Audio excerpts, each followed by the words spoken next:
औज़ु बिल्लाहि मिनश्शैतानिर्रजीम बिस्मिल्लाहिर्रहमानिर्रहीम। Welcome back.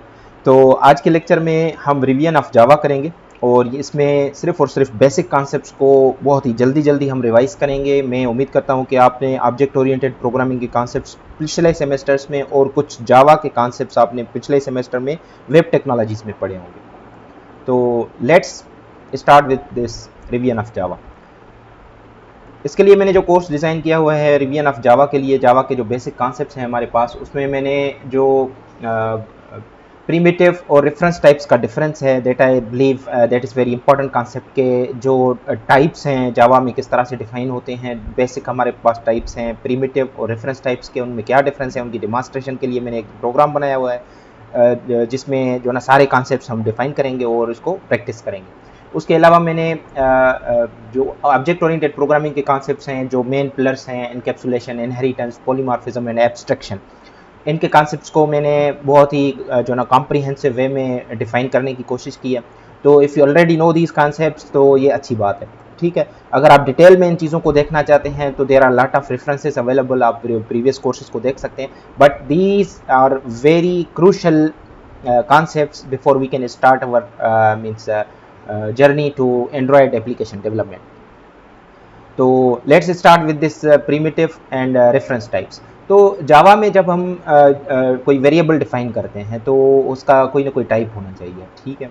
और इसके अलावा हमारे पास जो मेथड्स होते हैं, मेथड भी रिटर्न करते हैं कुछ वैल्यूज़, तो उनके भी कुछ रिटर्न टाइप्स होते हैं। तो आपने देखा होगा कि या तो वो कोई ना कोई वैल्यू रिटर्न करते हैं, और वैल्यू अगर रिटर्न करेंगे वो तो किस टाइप का होगा, या अगर कुछ नहीं रिटर्न करते तो उसके अगेंस्ट में हम जो ना वॉइड रिप्रेजेंट करते हैं। तो void is a type that does not return anything. Let's suppose ये एक मेथड है, मेन मेथड, और इसके सामने जो रिटर्न टाइप लिखा हुआ है that is void. Void means after processing these instructions it is not going to return any value, ये कोई वैल्यू रिटर्न नहीं करेगा। और लेट सपोज हमारे पास कुछ मेथड हैं जो कुछ रिटर्न करते हैं। This is let suppose gate name is a method जो कि कुछ प्रोसेस करेगा और प्रोसेस करने के बाद कुछ स्ट्रिंग वैल्यू रिटर्न करेगा, तो इसका जो रिटर्न टाइप होगा वो स्ट्रिंग होगा। हमारा जो आज का फोकस है वो इन टाइप्स को देखना है कि ये जो स्ट्रिंग है या जो हमारे पास कुछ इंटीजर्स हैं इनमें क्या डिफरेंस है। तो देखेंगे तो हमारे पास जो जावा में बेसिक जावा सपोर्ट्स बेसिक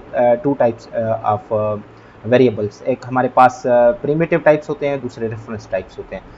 प्रीमिटिव टाइप्स जिन्हें हम बेसिक टाइप्स कहते हैं, लेट सपोज हमारे पास एक क्लास है प्रीमिटिव रेफरेंस डेमो की, इसमें हमने क्या किया, एक इंटीजर क्रिएट किया, integer a is equal to 5 and integer b is equal to a। जब हम integer a is equal to 5 किया तो मेमोरी में एक वेरिएबल क्रिएट हो गया a, उसमें वैल्यू असाइन हो गई 5 की। और फिर हमने जब दूसरा वेरिएबल क्रिएट किया मेमोरी में b is equal to a, तो यहाँ पे क्या हुआ कि b में a की वैल्यू आ गई, उसका रेफरेंस नहीं आया। तो यहाँ पे जो एक प्रीमिटिव टाइप है इसमें वैल्यू कॉपी होती है, जब प्रीमिटिव में से प्रीमिटिव को असाइन करते हैं तो उसमें वैल्यू कॉपी होती है। This is the basic difference between primitive and reference. इसके अगेंस्ट हमारे पास क्या है, हमारे पास लेट सपोज हमने एक पर्सन का ऑब्जेक्ट क्रिएट किया, person 1 is equal to new object, उसका नाम दे दिया हमने एलाइस। लेट सपोज एक पर्सन क्लास है हमारे पास, पर्सन क्लास का एक कंस्ट्रक्टर है जिसमें हम नेम पास करते हैं, और वो क्या करता है कि एक पर्सन क्लास में उसका जो न्यू पर्सन क्रिएट करेगा और उसमें ये नाम नेम पास कर देगा, और जैसे ही न्यू पर्सन हम क्रिएट करते हैं तो हीप मेमोरी में दूसरा डिफरेंस ये है कि जो न्यू ऑब्जेक्ट क्रिएट होता है ये ऑब्जेक्ट हीप मेमोरी में क्रिएट होता है। जब हमने पर्सन और उसका रेफरेंस डिक्लेयर किया तो ये जो रेफरेंस डिक्लेयर हुआ ये स्टैक मेमोरी में रेफरेंस डिक्लेयर हुआ along side these primitive types. तो प्रीमिटिव टाइप्स की जो लोकेशन होती है जावा की, दो मेमोरी जावा में मैनेज होती है, एक स्टैक मेमोरी होती है, एक हीप मेमोरी होती है। स्टैक मेमोरी में जितने भी डिक्लेरेशंस होती हैं, वेरिएबल नेम्स होते हैं, वो सारे के सारे उसमें डिक्लेयर होते हैं, तो including primitive types and the reference types, वो सारे के सारे स्टैक मेमोरी में होते हैं। लेकिन जो रेफरेंस टाइप का जो एक्चुअल ऑब्जेक्ट होता है, जिसकी जो पूरी की पूरी डेटा होती है, that is created with in the heap memory, और हीप मेमोरी का जो रेफरेंस होता है, उसका जो एड्रेस होता है वो रिटर्न होता है और इस रेफरेंस में आके वो सेव हो जाता है। तो जैसे ये एक ऑपरेशन हमने परफॉर्म किया कि integer a is equal to 5 किया and then integer b is equal to a किया, तो यहाँ पे क्या हुआ, यहाँ पे जो एक्चुअल वैल्यू थी वो ए की वैल्यू पास हुई, यहाँ पे इसका कोई रेफरेंस या इसकी कोई एड्रेस पास नहीं हुई कि स्टैक मेमोरी में इसकी जो एड्रेस थी। तो यहाँ पे ये टोटली दो डिफरेंट वेरिएबल्स हैं जिनकी वैल्यू भी डिफरेंट है, ए की वैल्यू अपनी है, बी की वैल्यू अपनी है। तो यानी इसका क्या मकसद हुआ कि हमने अगर ए पे ऑपरेशन परफॉर्म करेंगे तो ए की वैल्यू पे ऑपरेशन परफॉर्म होगा, और अगर हम बी पे कोई ऑपरेशन परफॉर्म करेंगे तो बी की वैल्यू पे ऑपरेशन परफॉर्म होगा, उससे ए का कोई ताल्लुक नहीं होगा। लेकिन रेफरेंस टाइप्स में ये केस नहीं है। लेट सपोज हमने एक पर्सन की क्लास जो ना person1 ऑब्जेक्ट डिक्लेयर किया, उसमें हमने एक न्यू पर्सन क्रिएट करके उसका रेफरेंस रख दिया। एक एन अदर पर्सन ऑब्जेक्ट हमने डिक्लेयर किया और उसमें person1 हमने कॉपी करके रख दिया। तो इसका क्या मकसद हुआ कि यहाँ पे जो person1 में जो एड्रेस पड़ा हुआ है एक ही ऑब्जेक्ट का, object was created only once, और उसी का एड्रेस इसमें आ गया। ठीक है, तो अभी हम जो भी ऑपरेशन परफॉर्म करेंगे person1 पे या person2 पे, तो वो दोनों एक ही ऑब्जेक्ट पे परफॉर्म होगा। ठीक है, तो this is the basic difference हमारे पास। तो अभी अगर हम देखें, हमारे पास एक पर्सन क्लास है, पर्सन में हमने एक प्राइवेट स्ट्रिंग नेम डिक्लेयर किया हुआ है और एक हमने उसमें कंस्ट्रक्टर डिक्लेयर किया हुआ है जिसमें हम नेम पास करते हैं और नेम असाइन हो जाता है इसको पर्सन के नेम वेरिएबल को। और इसमें हमारे पास दो गेटर सेटर मेथड्स हैं जो इस पर्सन क्लास को गेट करते हैं। ठीक है, तो अभी हमारे पास ये एक छोटी सी डिमॉन्स्ट्रेशन है। अच्छा, इसके अलावा एक तो प्रीमिटिव डेटा टाइप थे जो ना बेसिक डेटा टाइप हैं, और हमारे पास पर्सन डेटा टाइप्स हैं। अच्छा, एरे के केस में अगर हमने बेसिक डेटा टाइप का या प्रीमिटिव डेटा टाइप का कोई एरे डिफाइन किया हुआ है, लेट सपोज एक एरे हमने डिफाइन किया, उसमें हमने 1, 2 और 3 पास कर दिया। एरे के केस में दिस इज वेरी एक्सेप्शनल, और ये इंपॉर्टेंट कॉन्सेप्ट है, ये आपको जो ना प्रैक्टिस भी खुद से करना पड़ेगा। इसमें क्या होता है कि एरे के केस में अगर हमने एरे 1 डिक्लेयर किया और हमने एक और एरे 2 डिक्लेयर किया, तो यहाँ पे जो एरे 1 का जो एड्रेस होता है स्टैक में, वो कॉपी होके इसमें आ जाता है। It means this is like a reference type, this is like a reference type कि एरे 1 का रेफरेंस यहाँ पे आ गया।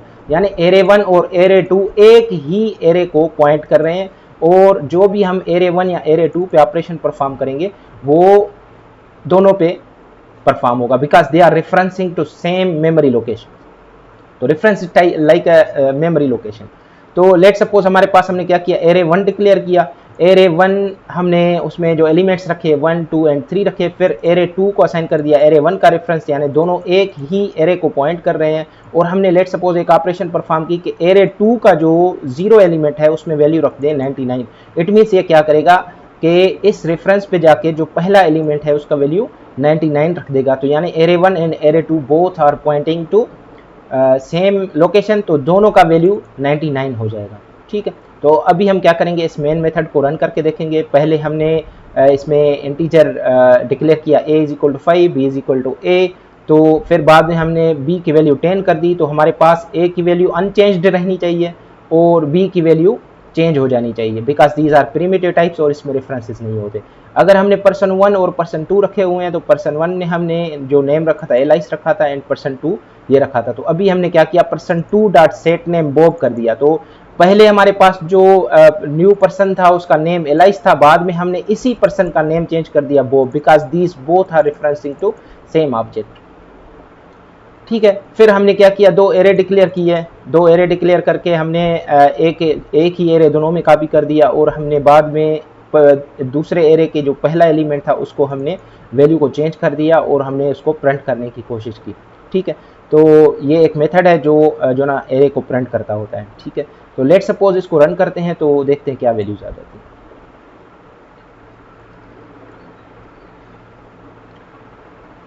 देखें, हमारे पास प्रीमिटिव टाइप्स में इनिशियल वैल्यूज थी a की 5 और b की 5। ठीक है, बिकॉज हमने a को b में कॉपी कर दिया था, बाद में हमने मॉडिफाई किया b को, तो a की वैल्यू 5 रही और b की वैल्यू चेंज हो गई।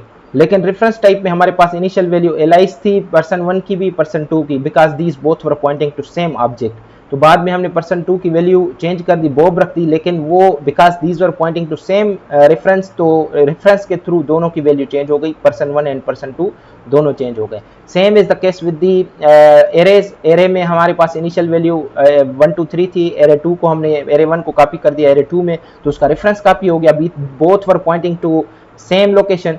एरे 2 के फर्स्ट एलिमेंट को हमने चेंज कर दिया टू 99, तो वो दोनों में चेंज हो गया, because these both were pointing to same location. तो this is very basic difference between primitive and reference types. So this was very important. So see you guys in next video to demonstrate the other concepts of encapsulation, object oriented programming, and some important keywords. Thank you guys.